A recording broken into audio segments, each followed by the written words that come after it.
जो आज विजयादशमी के शुभ अवसर पर यह वीडियो मैं जन जन तक पहुंचाना चाहता हूं। आप सबों से निवेदन है कि ऐसे वीडियो जन जन तक पहुंचाएं। हमारे भारतीय संस्कृति को जागृत करने हेतु हमारे इस चैनल में इस तरह की अनेकों वीडियो उपलब्ध है। आरती क्या है और इसे कैसे करनी चाहिए। आरती को आरती या आरारती कहे जाते हैं। इसे नीराजन भी कहा जाता है। पूजा के अंत में आरती की जाती है। पूजन में त्रुटि जो रह जाती है उस त्रुटि को परिपूर्णता हेतु इससे आरती प्रदान की जाती है किसी भी देवी या देवताओं को।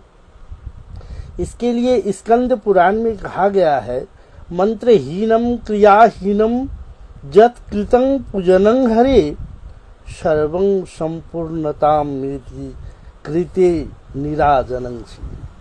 अर्थात पूजन मंत्रहीन हो या क्रियाहीन हो, नीराजन कर लेने पर यह सारी पूर्णता आ जाती है। आरती करने का ही नहीं, आरती देखने का भी यह पुण्य लिखा गया है। हरिभक्ति विलास में एक श्लोक में लिखा गया है, नीराजनं च पश्येद देव देवस्य चक्रिण सप्त जन्मानि विप्रस्याद अनंत परमो पदम। अर्थात जो देव चक्रधारी भगवान विष्णु की आरती सदा हाथों में लिए हुए देखते हैं, वह 7 जन्मों के ब्राह्मण होकर भी अंत में परम पद को भी प्राप्त कर लेते हैं। फिर विष्णुत्तर धर्म विष्णुत्तर में कहा गया है, धूपम चारार्तिकं पश्येत कराभ्यां च प्रबंधते कुलः कोटि समुद्भुत्यम जाति विष्णु परं पदम। अर्थात जो धूप और आरती देखता हो, दोनों हाथों से लेकर करोड़ों पीढ़ी तक यह उद्धार करता है और भगवान विष्णु के परम पद को वो प्राप्त करते हैं। और इस तरह के अनेक विचार दिए गए हैं आरती पर।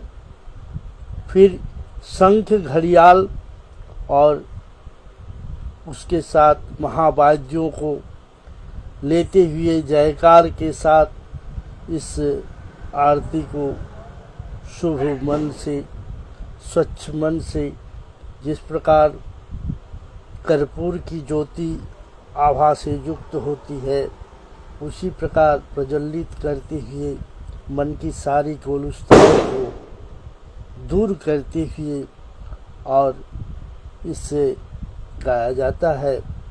ततश्च मूल मंत्रेण दत्वा पुष्पांजलित्रयम् महानिराजनं कुर्यात् वंज जयन्नितश्वनि प्रज्वलितेन तदर्थेन कर्पूरेण घृतं वा आरत्रिकं शुभं पात्रे विषनामेन वार्तिकम्।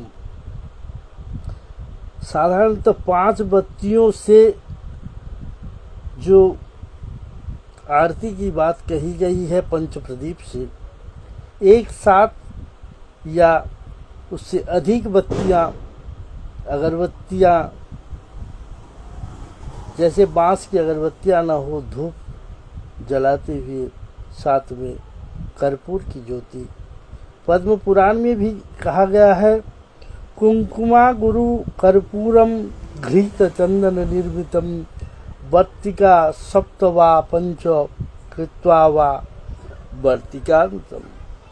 अर्थात कुर्यात् सप्त प्रदीपेन शंख घंटादि बज्जते। कुमकुम अगर कपूर घृत चंदन कि 7 या 5 बत्तियां बनाकर अथवा दिए हुए रुई या घीत की बत्ती से बनाकर 7 बत्तियों से घंटा, शंख आदि से बजाते हुए करनी चाहिए। आरती के 5 अंग है। पंच निराजनं कुर्यात् प्रथमं दीपमालयां, द्वितीयं शोधकाब्जेन, तृतीयं धूतवाससा, चतुर्थं अश्वस्थादिश्चैव, चतुर्थ परिकीर्तितं, पंचमं प्रणिपातेन, षष्ठांगेन यथाविधि। प्रथम दीप मालिका के द्वारा, दूसरे जल युक्त शंख से, तीसरे धुली हुए वस्त्र से, चौथे आम, पीपल आदि के पत्तों से और 5वें साष्टांग दंडवत से। ये आरती के अंग है। इन 5 अंगों को आरती के समय करना अत्यंत आवश्यक है। आरती उतारते समय सर्वप्रथम भगवान की प्रतिमा के चरण में उसे बार बार घुमाए, फिर 2 बार नाभि देश में घुमाए, 1 बार मुखमंडल पर और 7 बार समस्त अंगों पर घुमाए, तभी आरती की परिपूर्णता होती है और उसके साथ साथ पूजा की भी परिपूर्णता होती है। श्री विष्णवे नारायणाय नमः। नमो भगवन् श्री विष्णुनारायण। कर्पूरगौरं करुणावतारं